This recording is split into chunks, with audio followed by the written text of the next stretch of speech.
Hey, what's going on, guys? It's been well requested by like 2 friends of mine to make a video on how to install the replay mod. Now, as you can see here, I've got a Minecraft open, but if you look down in the corner here, we've got modded. Now, what that means is that I've added mods to the game simply to add the replay mod. So as you can see here, we've got 2 buttons that aren't normally in the standard version. They are related directly to the replay mod. Now, to install this mod, it's very simple. I'll put all the links down in the description below. It's pretty straightforward to get to, but you need these 3 things here. Yes. So what's going to happen is you're going to open this Fabric installer that you'll get from the website that'll be linked down below. It's pretty straightforward. Click on client, click the version that you want. So you want to have the highest version, because you're not really who's going to play on a lower version than 1.15.2. Loader version is the latest version. Select your install, which is going to go straight into the Minecraft folder. It'll create a new profile. You click install, it will install.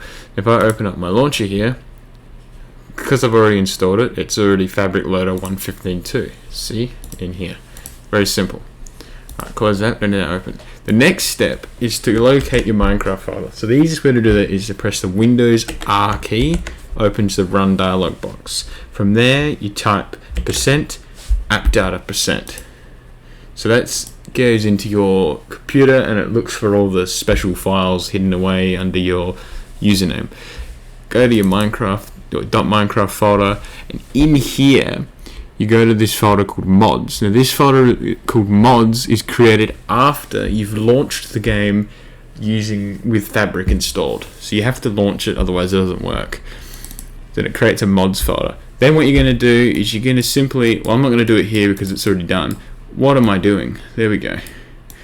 You're pretty much going to get these 2, so replay mod and the Fabric API mod, and you're going to drag those 2 into here. Now I've already put them in here. Here's your replay mod and here is your Fabric API.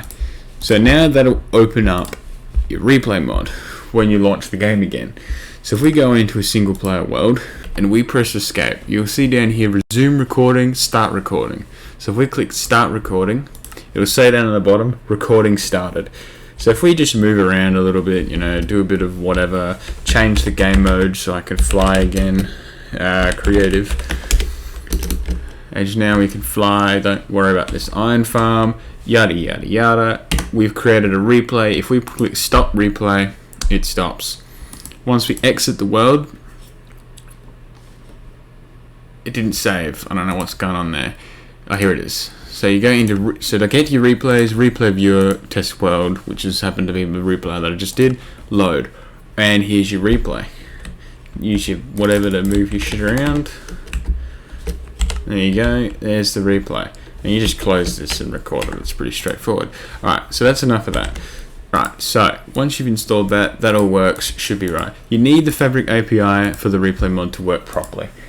Alright, there's another thing you can do that I recommend you do, because most people are going to be playing with Optifine, and Optifine does not work with this replay mod. So what you have to do is you have to download the Optifabric mod, which is a mod that essentially allows the Optifine to work with the Fabric API. So then all you need to do after you install it, the same process here, go into your Minecraft folder, put those into the mods folder, and then you want to do the same thing with the Optifine jar file. Put that in there as well. So once again, you go back into this folder under this directory, and then you'll have the replay mod.